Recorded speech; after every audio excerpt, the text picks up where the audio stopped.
Paz do Senhor, irmãos, mais uma vez, boa noite a todos vocês. Espero que todos estejam bem, gozando desse privilégio, essa delícia que é servir a Deus e ao mesmo tempo, à medida que aqui estamos, Deus também esteja cuidando dos nossos. Que Deus esteja dando livramento à nossa casa, Deus esteja trabalhando por nós, pois há certas guerras das quais seria bom se a gente nem se metesse para tentar resolver. Há muitas lutas que nós passamos e nos debatemos para todos os lados e damos todas as voltas, buscamos todos os recursos e a gente não sabe que há guerras que a gente não consegue vencer. E por que nós não conseguimos? Porque algumas guerras não são guerras para a gente lutar com as forças. A gente luta crendo, mas quem resolve é Ele, quem dá a solução é Ele. Nós vemos isso nitidamente no Mar da Galileia, quando o tempo mudou subitamente, repentinamente. Esta semana eu estava conversando com um irmão aqui da igreja, cuja vida mudou da noite para o dia. A vida virou às avessas, da noite para o dia. E ele se recordou uma vez que eu preguei sobre o Mar da Galileia, sobre a imprevisibilidade do Mar da Galileia. E eu disse que no Antigo Testamento, deserto era o grande referencial para dar significado às nossas lutas, né? Para poder nos servir como modelo e exemplo. Antigo Testamento.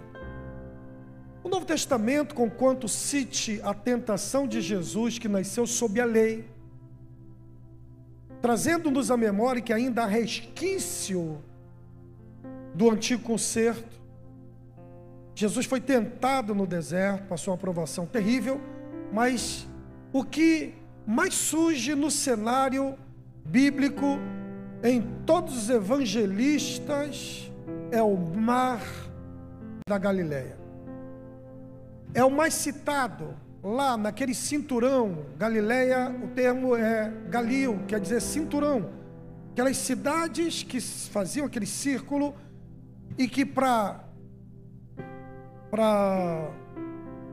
todos aqueles que tinham pedigree, que moravam no sul de Israel, lá pela terra de Judá, onde ficava Jerusalém, eram os antideus, os anti-espirituais, eram aquelas pessoas que não eram tidas por pessoas dignas de serem de Deus.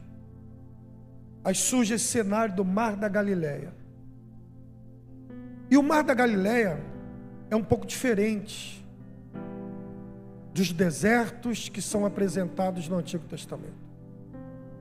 Deserto, você sabe que é um momento difícil, duro, mas eu gostaria que você entendesse que há uma certa previsibilidade nos desertos. De dia é um sol terrível, à noite um frio cortante. Quando você cai no deserto, você pode esperar esses dois extremos, esses dois polos, calor e frio, dando-nos a entender o Espírito Santo que eu gostaria muito que a nossa vida fosse estivéssemos atravessando o deserto, né? Porque é previsível. Há somente algumas criaturas que surgem às vezes do nada, mas também são previsíveis. Escorpiões, serpentes do deserto, são previsíveis também. Você vai atravessar um deserto, o que você tem que fazer? Você tem que leve água, leve o seu meio de transporte, um camelo, alimente-o bem, leve bastante cobertor e deixa o resto. Tomou cuidado com esses dois extremos, com esses dois polos, você vai. Tem uma bússola, tem alguém que conheça. Agora, o Mar da Galileia não é fácil, gente. O Mar da Galileia é imprevisível. imprevisível. Qualquer pessoa que entrasse no mar da Galileia tinha que estar preparado para o pior. Ele tinha que já botar na sua matemática, no seu livreto aí, o seguinte: gente, eu posso até morrer. Porque era um lago relativamente curto. Era daqui mais ou menos a Macaé, né? 22, 23 quilômetros de travessia. Mas por conta das colinas, o tempo mudava do nada, e as tempestades surgiam. Caso contrário, uma travessia de horas. Como que você explica ter virado o tempo para pessoas tão experientes naquele tempo? Sabiam discernir os ventos, eles eram experientes nisso. E o texto nos afirma por 2 vezes que o mar se revoltou. Tudo mudou de um momento para o outro. Há uma propaganda na Band dizendo o seguinte: em 20 minutos tudo pode mudar. E é verdade. Às vezes nós estamos tão bem, por isso que eu acho que o mar da Galileia representa melhor o tempo que nós estamos vivendo. Nós estamos tão bem, tudo está tão bem, e subitamente você recebe sente aqui, uma dorzinha. Isso, eu não tinha isso, gente. Aí daqui a pouco um camarada cheio de gás, cheio de vida, cheio de forças, tem que ser empurrado numa cadeira de rodas. Pense num camarada que sempre teve sua autonomia. E a exemplo disso, Jesus falou com Pedro: olha, quando tu eras novo, tu ias para onde tu querias, mas vai chegar um tempo em que outros te levarão para onde tu não queres. E o texto, isso aconteceu lá nas margens desse mesmo mar. Ele diz o seguinte: olha, a vida é imprevisível. Estejam preparados para essa imprevisibilidade. Você está em cima, pode subitamente ficar lá embaixo. Você está aqui, gozando de um privilégio extraordinário, que é um culto desse, saúde. Amanhã você pode ser impossibilitado de participar desse culto. Você pode cair num leito de hospital e não adianta bater na madeira dizendo: meu Deus, eu vim no culto e o pastor está me agourando. Não estou agourando, não. Estou dizendo que a vida é assim. Existe uma palavrinha no dicionário português chamado acaso. O acaso. O acaso, como cantaram os Titãs, ele diz que o acaso vai cuidar dele, mas o acaso não costuma cuidar muito das pessoas, né? É cuidar, né? Cuidar que fala, né? O acaso vai me proteger. Não é bem assim, não, gente. O acaso surge trazendo essas tempestades e às vezes até cometas surgem em nossas vidas, e o resquício, a cauda dele nos provoca danos terríveis. O cara hoje está casado, amanhã a mulher subitamente diz: cara, eu não fico mais contigo. Sabe o que é um pastor que eu cuidei, que chorou diante de mim, porque a mulher chegou e disse: cara, eu quero ir embora, eu não suporto mais você. Isso normalmente quem faz é o marido. Para uma mulher chegar para um cara e dizer: cara, eu não quero mais viver com você, não tem nada que você possa me dar, que possa me fazer viver contigo, a mulher já criou até asco do cara. E eu disse para esse pastor: deixa essa mulher aí, porque ele vai detestar o seu cheiro, ele vai detestar a sua cor, ela vai detestar a sua cor, ela vai detestar seu hálito, ela vai detestar a sua cama, a sua casa, a sua voz, ela vai detestar a sua fé, ela vai detestar o seu Jesus. Normalmente quando o homem toma uma atitude dessa, é possível que ele volte, mas normalmente quando uma mulher chega a tomar uma atitude dessa, dizer diante da face do cara: cara, eu quero qualquer outra coisa menos viver contigo, tudo muda. Ele tem um lar, daqui a pouco ele descobre que não tem um lar, ele tem uma família, e daqui a pouco ele descobre que não tem família. se é a imprevisibilidade da vida ou o acaso da vida. Por que eu estou dizendo isto?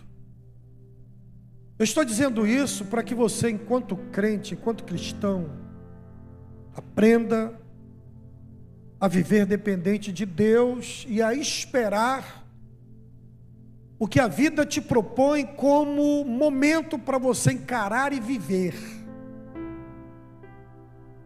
E não adianta vir com esse negacionismo dizendo que isso nunca vai acontecer na minha vida. Por exemplo, mandaram de novo para mim um vídeo da Flor de Lis.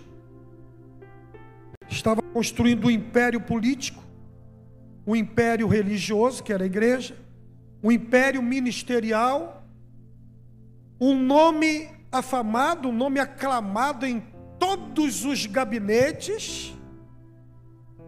As pessoas procuravam lá, oferecendo perus e banquetes para ela. Tapetes se estendiam com muita frequência.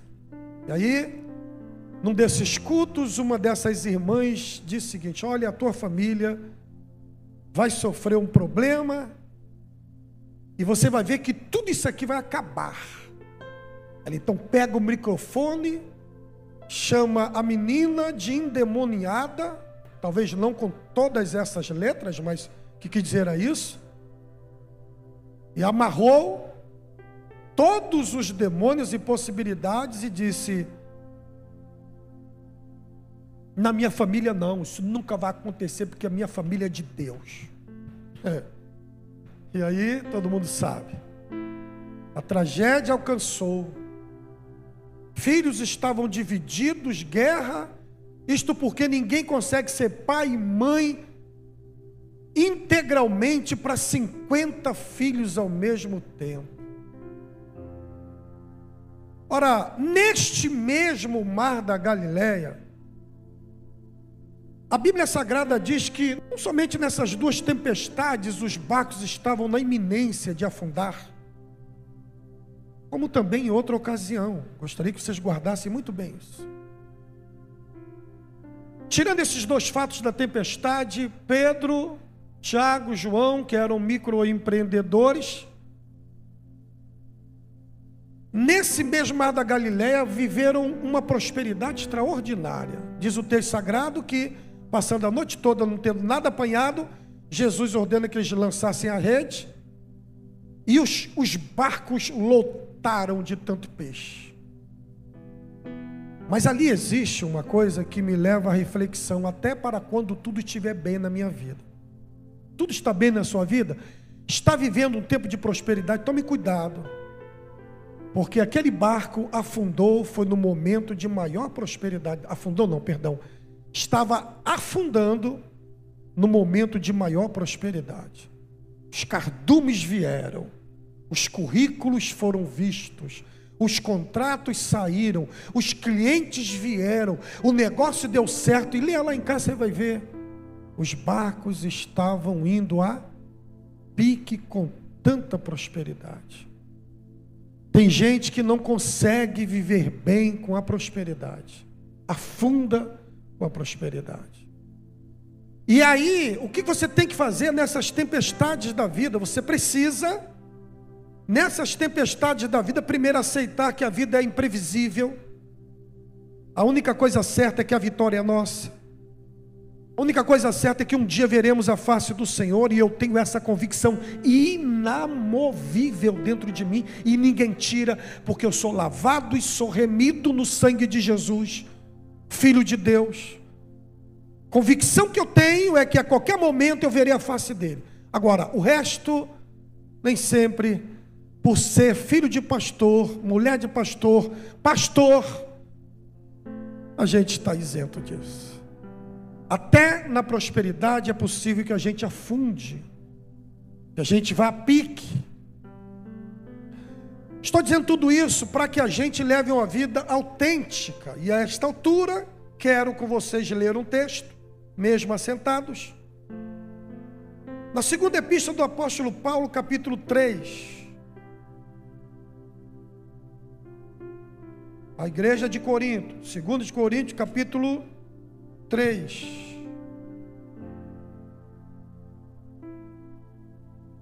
O verso é o 13.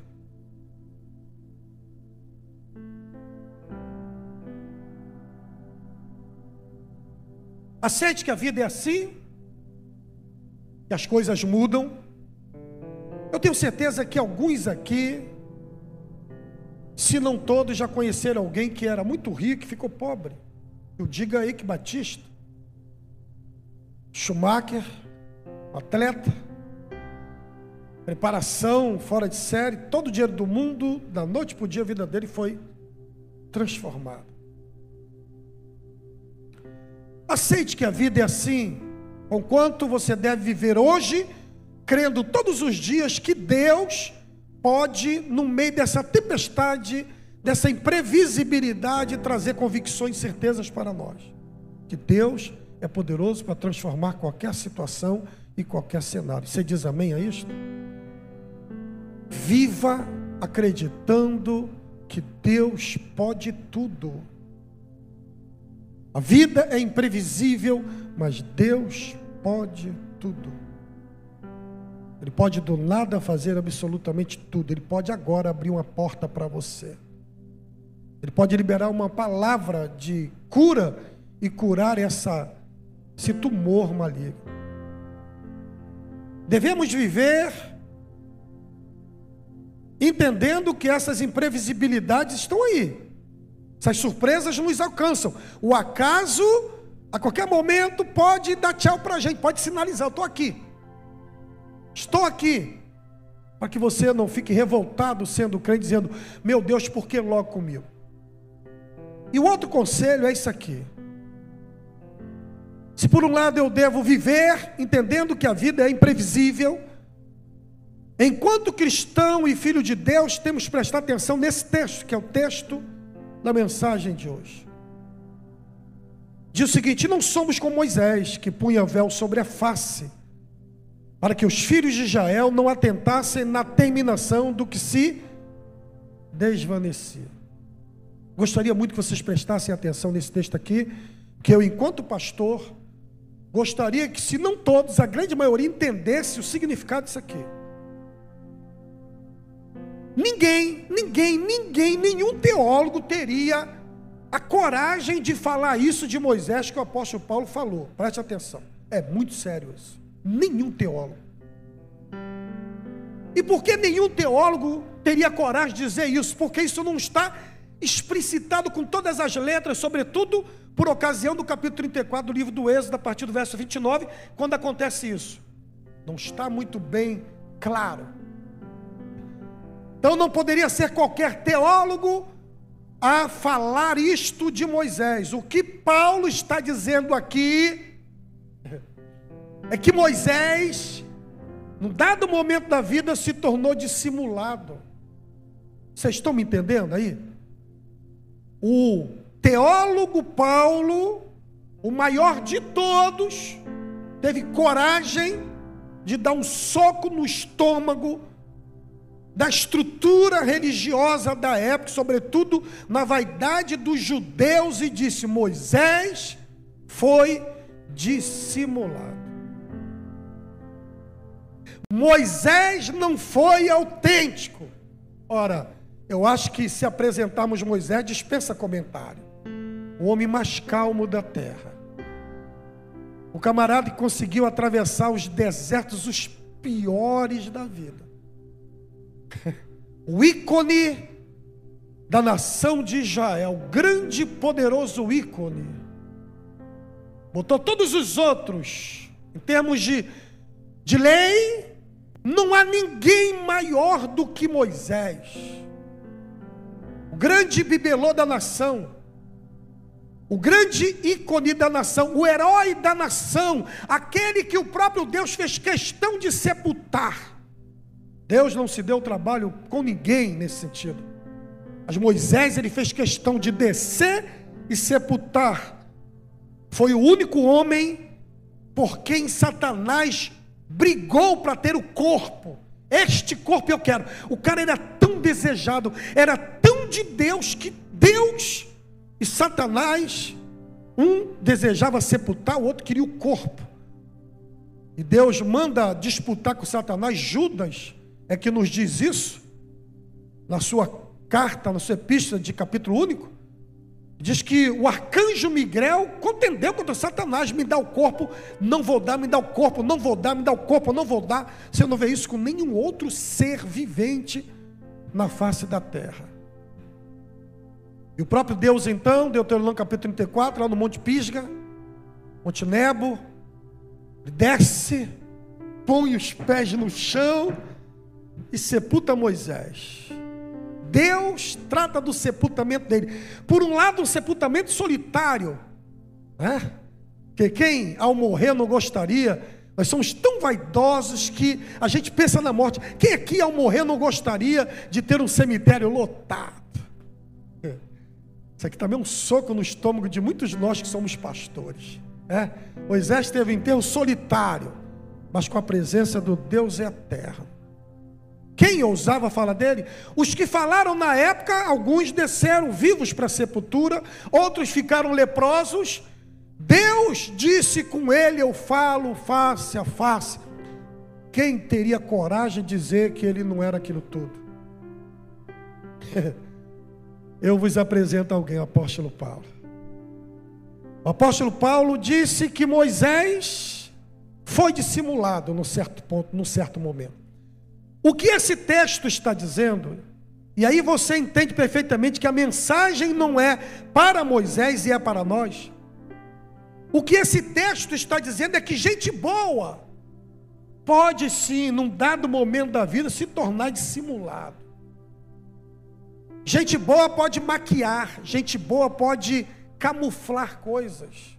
Gente de Deus. Aí talvez você explique, você queira saber o seguinte: como é que isso se deu? Eu vou te explicar. Moisés sobe o monte, você vai ler capítulo 34. O povo fica aqui embaixo, esperando. E Moisés fica lá 40 dias. Deus conversando com ele, escrevendo. Ele via as tábuas sendo riscadas pelo dedo de Deus. Dedo de Deus. Fenômeno extraordinário. E o povo daqui embaixo está ouvindo trovões, relâmpagos lá em cima. Meu Deus, só Moisés e o Eterno. Aí, Moisés desce com as tábuas, as duas tábuas. E ele não sabia que o rosto dele resplandecia, a pele. O texto diz que a pele do rosto dele resplandecia. Não havia luzes naquele tempo, senão as que eram acendidas por meio de fogueira. Então ele veio descendo o monte e via aquela lâmpada fluorescente, né? Essa bola aqui que as pessoas olhavam lá. Aquilo é uma lâmpada. Moisés arrumou uma lanterna, acendeu alguma tocha? Não, era Moisés descendo. Aí ele chega, apresenta as tábuas, né? E o povo, meu Deus, o que é isso? Primeiro ele se apresenta a liderança. E a liderança, né, está com ele e não quer dizer. O que é isso no rosto dele? Que resplandecência é esta? E aí depois ele se apresenta ao povo. E o povo fica embasbacado com aquilo. Deus, você é um Deus, você é uma divindade, você é um Deus, você é uma divindade. E Moisés gostou daquilo, gente. Moisés gostou de ser o astro dos mortais. Olha o meio deles. O que ele fez? Ele punha um véu. Aí você olha assim. Se você ler o livro do Êxodo, você diz: ele pôs o véu, que é para o pessoal não ter a vista ofuscada. Que nada, filho. Ele viveu toda aquela glória. E ele então percebia que num dado momento aquela glória era transitória. Aquele fulgor ia se apagando, se desvanecendo. Ele ia lá de novo, né? Aí ele falou: poxa vida, eu gostei tanto de brilhar, né? Gostei tanto disso que eu vou botar um véu. Para que eu vou botar um véu? Está ali, ó. Ele botou um véu para que o povo não visse que aquele resplendor estava acabando. Estava indo embora. Aí ninguém comentou esse assunto. Vem no Novo Testamento Paulo dizendo: vocês se já estão por ter Moisés? Falando para a igreja de Corinto. Os judeus se orgulham dele. É o grande ícone, mas ele é galho fraco para Jesus. Ele era um camarada que não foi toda a vida, mas num dado momento ele se tornou dissimulado. Ele queria continuar tendo a fama que ele teve, e para isso era necessário ele esconder o rosto, para que as pessoas não conhecessem a verdade transitória. Estava acabando. É isso que esse texto está dizendo, que gente boa pode, num dado momento da vida, se tornar dissimulado, jogar algumas coisas para debaixo do tapete, esconder quem é. As nossas indumentárias, por vezes, são os nossos véus. Chegamos à igreja empacotados da cabeça aos pés, ponto de vista religioso, bonitinho. Agora, do ponto de vista da humanidade, da sinceridade, um sepulcro caiado. Eu decidi pregar isso porque eu botei uma blusa hoje, Botei uma blusa, aí um pessoal me ligou do trabalho e falei, logo agora, meu Deus, mas também se eu não atender a problema. E eu estava já, cedo com uma blusa azul, botei, eu não sei combinar muito, Botei uma blusa, aí meu terno primeiro que aparece é o que eu pego e boto. Eu não consigo falar, outro culto eu fui com qual? Eu não consigo, então eu vou botando. E eu desenvolvi uma estratégia para eu não vir com o mesmo terno todo culto. Eu uso ele. Quando eu chego da igreja, eu boto ele do lado direito. Usei outro dia, vou jogando para cá e vai fazendo aquela fileira. Eu falei, então, só que esse aí estava uma ovelha desgarrada, estava do outro lado do guarda-roupa. Eu fiquei olhando para ele e falei, eu não me lembro quando foi que eu usei ele. Mas eu vou com ele. Aí peguei uma blusa azul que eu tinha e botei jeans. Estou conversando do trabalho, a minha esposa olha e fala, meu Deus do céu, esse aí, tira esta blusa. E eu no telefone, ela, tira esta blusa. Tem nada combinando aí. Eu falei, cara, eu estou me achando tão legal. Tira isso, pelo amor de Deus. Eu conversei no telefone, fui lá, tirei o terno, já estava com o terno, peguei uma blusa e botei, e vim conversando, e botei. Aí quando eu estou descendo, já estou vendo que estou atrasado, e percebi que a blusa está apertada. Alguém me deu essa blusa aqui, achando que eu tinha aquele corpinho ainda de 35. Quer que eu mostre para vocês?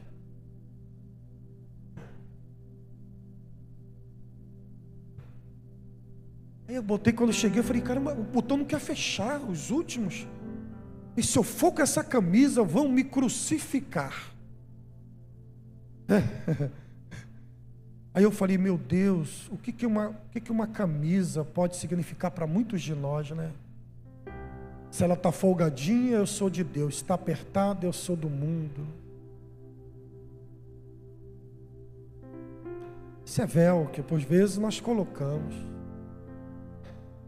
E achamos que estamos escondendo uma glória que já se foi com esse véu que nós criamos.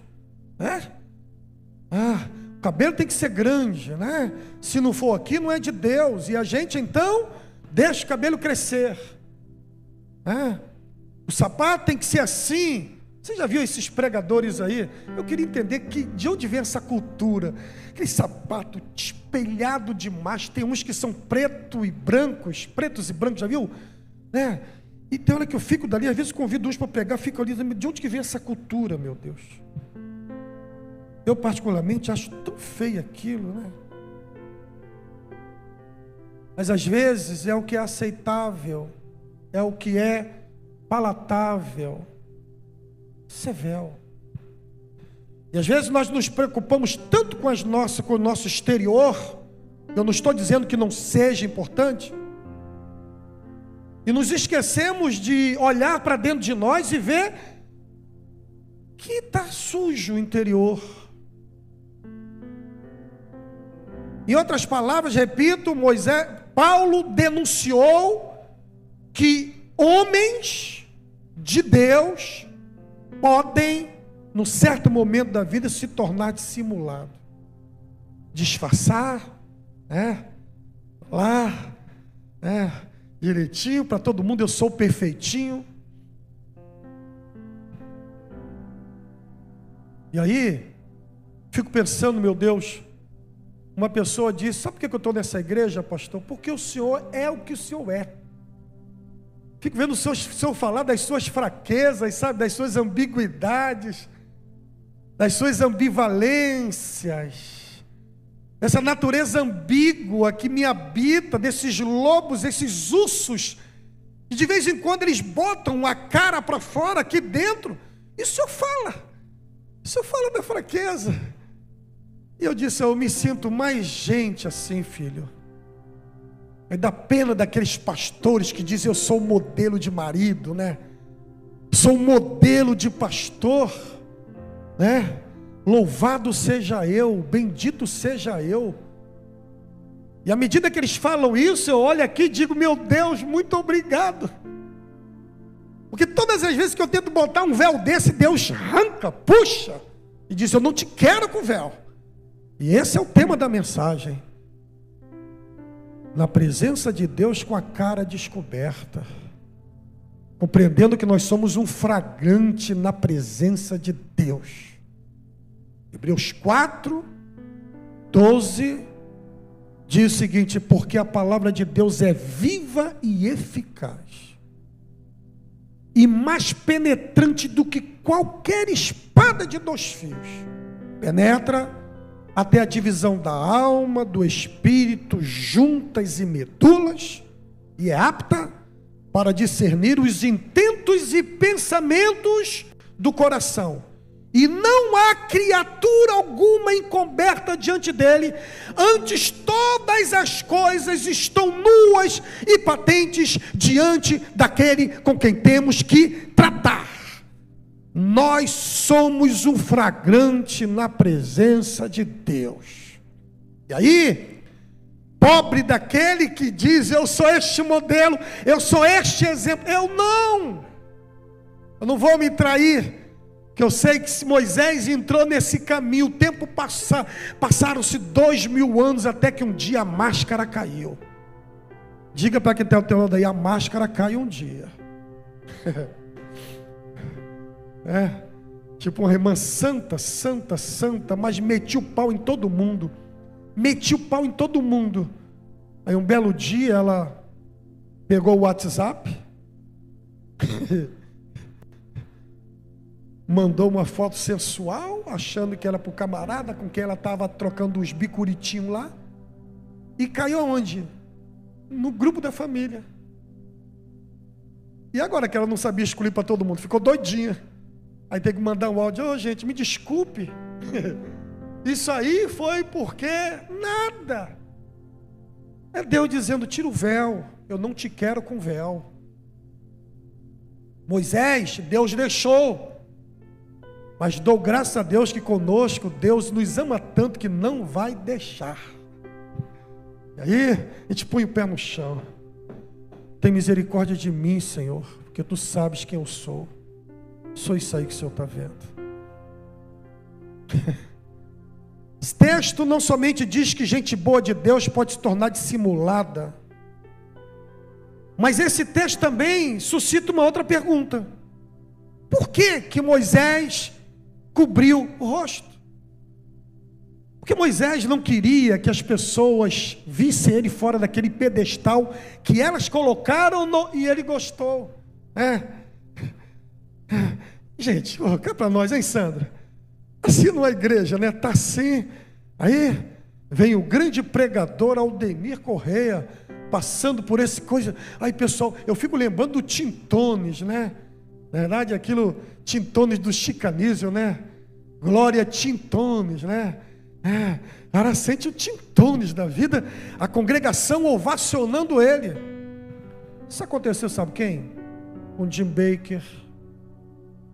Isso aconteceu com Jimmy Swaggart. Isso aconteceu com uma das figuras mais importantes do século XX, reverendo Caio Fábio. Isso aconteceu com o pastor Batista, lá em Niterói. Isso acontece todos os dias. Mas sabe por que isso acontece? Porque a gente, depois que é colocado aqui, a gente não quer mais sair desse pedestal. Você vê, isso acontece nas pessoas mais simples, às vezes. Chega aqui, olha, você vai orar. Ela vem orar. Soberano Deus, começa a oração sem nenhuma pretensão. Daqui a pouco Deus vai manifestando a glória, né? Ela vai entrando naquele ambiente que realmente é gostoso, te leva para uma outra dimensão. Daqui a pouco Deus vai operando. Aí ela entrega o microfone. As pessoas já estão olhando ela dizendo: meu Deus, que oração. Aí começam os louvores. Ela desce, né? Eu não sou Roberto Carlos não, mas esse cara sou eu. Aí depois é difícil conviver com uma outra oração simples. Ela quer que toda oração caia o fogo. Ela quer que toda oração seja daquele jeito que ela escreveu. Aí hoje não caiu, hoje não caiu. Quem é que quer um dia brilhar esplendorosamente e no outro viver no anonimato? Quem é que gosta disso? Resposta: ninguém. Aí você entende que às vezes você vai pregar, é um homem de Deus, aí bota ali 15 tópicos, esquece 14. Aí desce: meu Deus, eu esqueci tudo. Gente, faz como aquela menina, aquela mulher, quando viu que o seminarista entusiasmado chegou, falou no vernáculo, aí desceu, esqueceu toda a mensagem, desceu. Aí ela falou o seguinte para ele: está tudo bem, meu filho? Não está não, eu não preguei nada, ensaiei isso dias a fio. Ele falou: sabe qual foi o problema? Falou: qual? Se você subisse como você desceu, você teria descido como você subiu. E é verdade, gente. Deus às vezes puxa o tapete para que a gente entenda que a gente brilha até certo ponto. E aí, meu amigo, o brilho do sol da justiça ofusca todos os outros resplendores.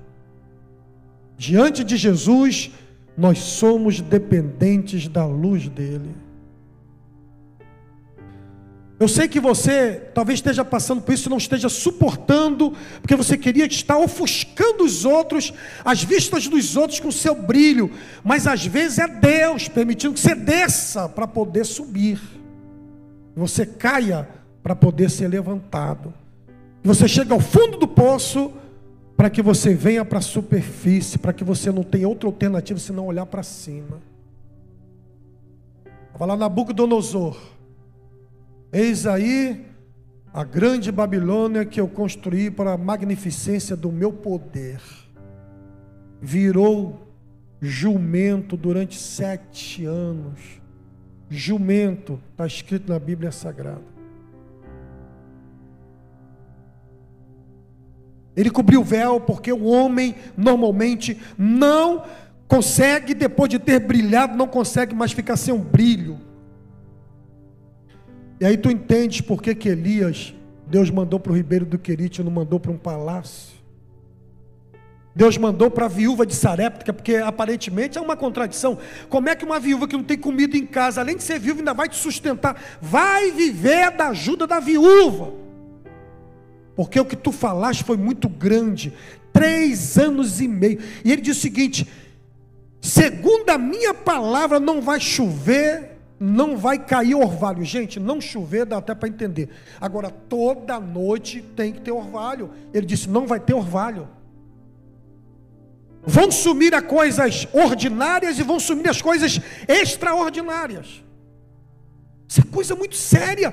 Quem estava falando é um santo homem de Deus, que a viúva disse: agora eu sei que a palavra de Deus na tua boca é verdade. Ele era Deus ali naquele momento.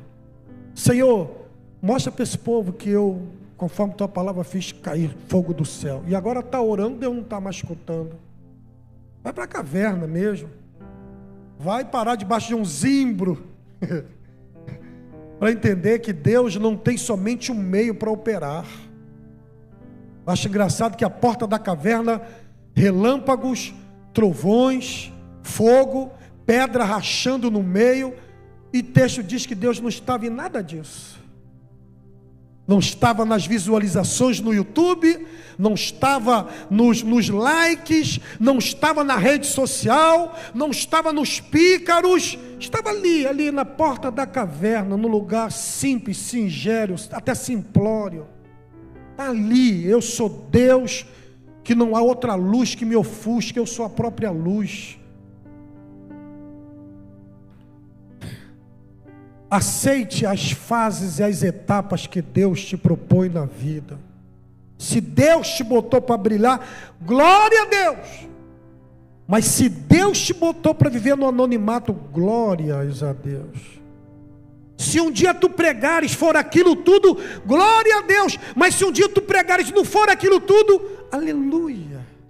Obrigado, Senhor, pelo soco no estômago que o Senhor me deu.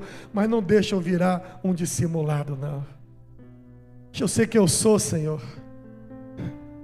Vou a cada dia me melhorando, me vasculhando, me julgando, me analisando, para eu melhorar. Mas no que eu melhorar, Senhor, não deixe eu olhar, sabe, o cisco que está no olho do meu irmão, enquanto não repara a trave que está nas minhas vistas, nos meus olhos. Me ajuda, Senhor, a ser mais crente a cada dia. Esse texto deixa claro que é melhor botar o seu pezinho no chão e viver com temor e tremor, porque hoje tu brilha, amanhã você pode estar apagado. Você diz amém a isto? Agora, qual é a proposta do Evangelho para nós? E o que esperar se abraçarmos esta proposta?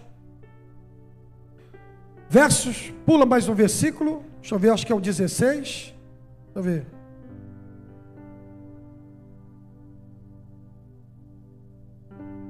Verso 18. Se a proposta do Evangelho e o que esperar se abraçarmos essa proposta. Vamos ler ali, ó. E nós, não é só o meu irmão, quem que está ali? Quem que está? Todos nós, com o rosto o quê? Desvendado, contemplando como por espelho a glória do Senhor. Está dizendo o seguinte, olha, não espere Deus tirar esse véu. Tire você mesmo o véu do teu rosto. Tire as aparências de você. Deus não te chamou para você viver de aparência. Deus te chamou para você ser quem você é. Seja você. Não presume além do que Deus propôs para você ser. E com isso alguém me diz, então por isso que eu sou assim mesmo. Não, se policie, se vigie, mas não queira ser aquilo que você nunca foi. Tire o véu do teu rosto. Você diz amém a isto? Deus nos chamou para vivermos sem véu, para sermos o que somos. Isso tem a ver até com os relacionamentos. O camarada está ali com a garota, paquerando a garota. Aí, né? O camarada não tem um furadinho no bolso, não tem nada. Ele vai lá, aluga um carro para poder conquistar a garota. Pega o dinheiro emprestado com o amigo, vai lá na casa do pai da menina para poder impressionar. O carro ele está pagando 250 a diária. Aí fica ali.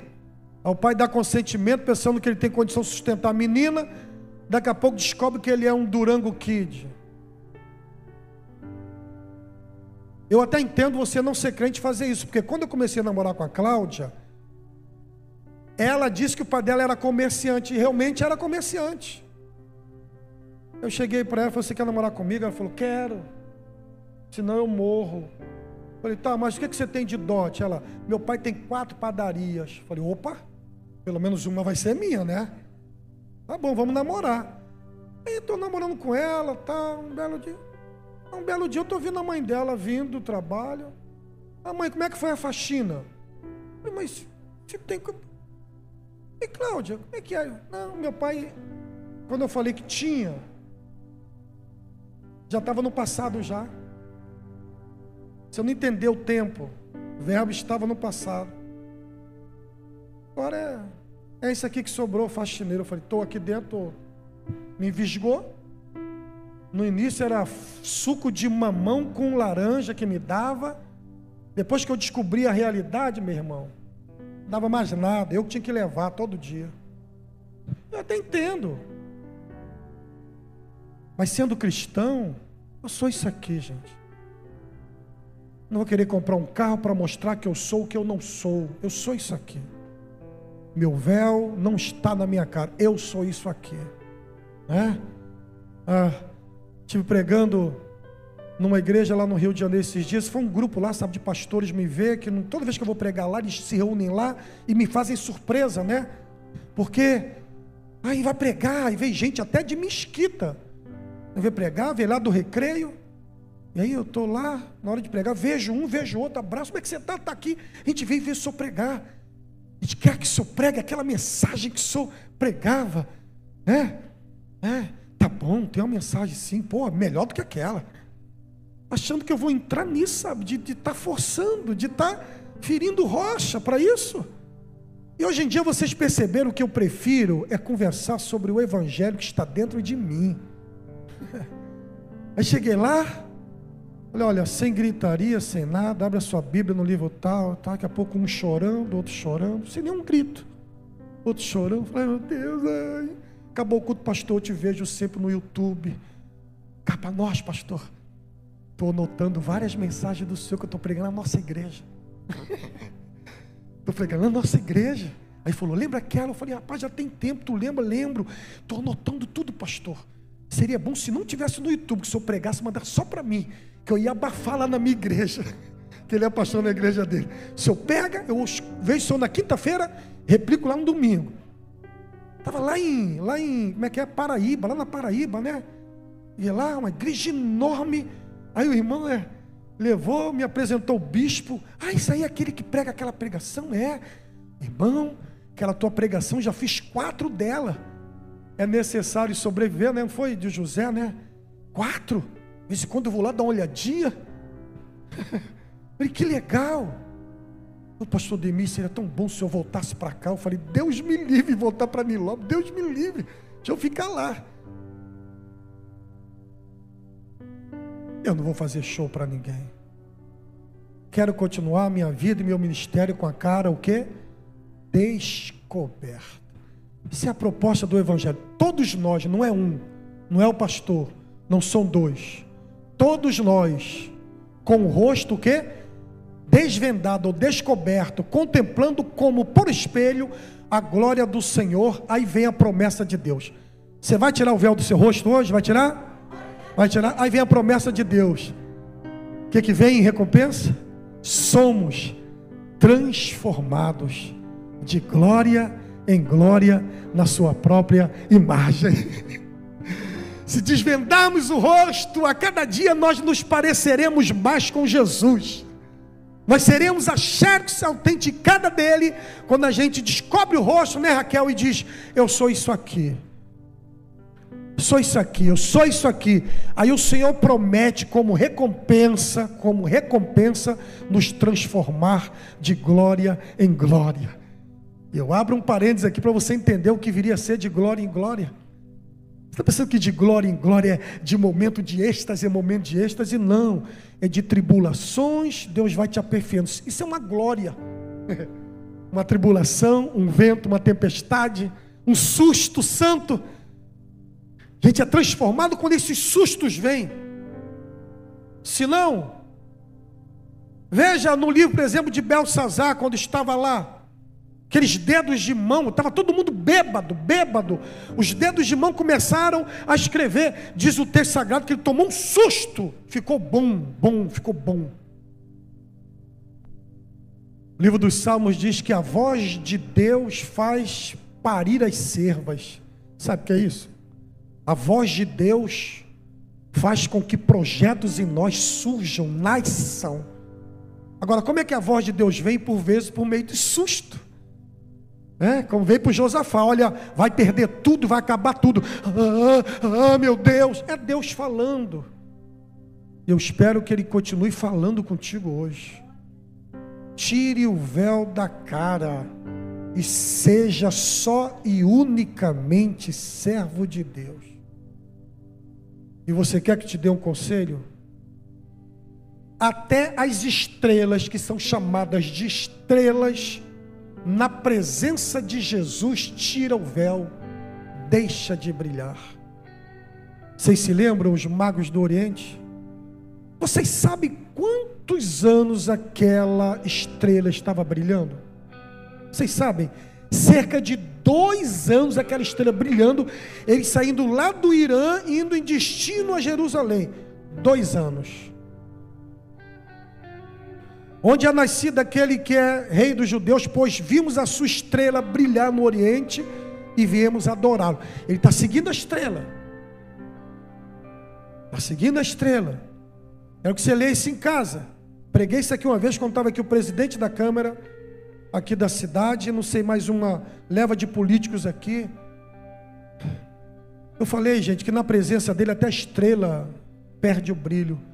Diz o texto sagrado que eles vieram, e quando chegou sobre a casa que o menino estava, a estrela sumiu, ou seja, parou de brilhar. Que agora quem brilha é o Galileuzinho, é o garoto, que hoje aqui está como o 4º homem da fornalha, que hoje aqui está, como diz João, olhos como chama de fogo, e pés como latão reluzente, cabelos brancos como ela está aqui. E ele diz, na minha presença todos dependem do meu brilho. Tira o véu do rosto, seja quem você é. Eu vou abrir esse altar para você vir aqui e você confessar suas culpas, suas deficiências, seus monstros que tem aqui neste altar. Você vai dobrar o joelho e eu também vou orar por mim juntamente com você. Vamos ficar de pé. E se você quer assim fazer, dizer, Senhor, eu estou aqui. Eu preciso de mudança, eu preciso de transformação. Me ajuda. Você sai do seu lugar. Você vem aqui. Você dobra o joelho. Enquanto o grupo de louvor vai louvar o Senhor.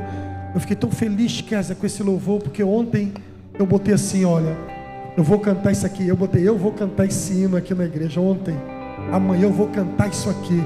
Aí você cantou, coisa linda, pode vir, fica com vergonha não, ninguém vai dizer que é pecado, nem nada não, e se for também, glória a Deus, confessa o teu pecado e deixa. Você vai sair dessa igreja sem véu no rosto, vai sair você e Deus com o teu rosto reluzente, mas agora por conta do brilho de Jesus. Enquanto o grupo de louvor louva, você pode sair do seu lugar. Perto quero estar diante de ti, no teu altar,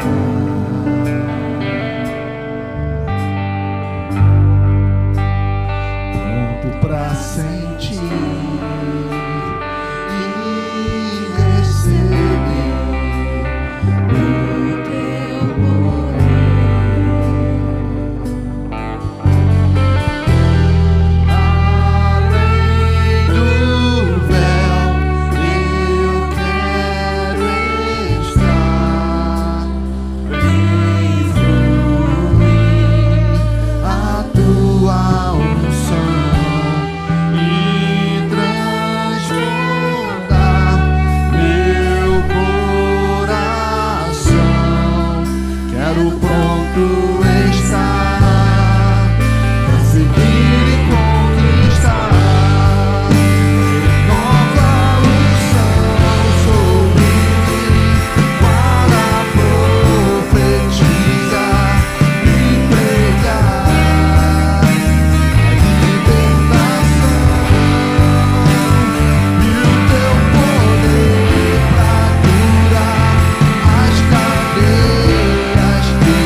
querido Deus e Pai, eu te louvo por este tempo, por este momento, por esta noite. Eu me uno aos teus servos, me sinto como sendo um deles, porque eu também tenho alguns véus em mim, E assim como o Senhor rasgou o véu lá no templo, de cima a baixo, eu te peço que tu tires aqueles véus que eu não consigo tirar, Senhor. Tire de nós todos os véus que nós não conseguimos tirar. Nós reconhecemos a nossa incapacidade, a nossa insuficiência, a nossa pequenez. E te pedimos ajuda, te pedimos socorro enquanto há tempo, Senhor. Te pedimos urgentemente socorro enquanto há tempo. Coisas que permeiam nossa mente, pensamentos que nos habitam, desejos que estão aqui dentro ocultos, alguns devaneios, coisas que teríamos vergonha de falar diante de uma congregação, Senhor. Nós te pedimos que tu prescrute a nossa mente. Te pedimos que o Senhor entre nos recônditos mais ocultos, mais escondidos, e liberte teu povo, Senhor. Tire esses véus que nem nós mesmos sabemos que há em nós. Tire esses véus enquanto há tempo. Aperfeiçoa-nos de glória a glória, Senhor. Nós estamos aqui botando a cara para fora, Senhor. Estamos aqui botando a cara para fora, do pastor até o porteiro, Senhor. Sonda-nos, Senhor.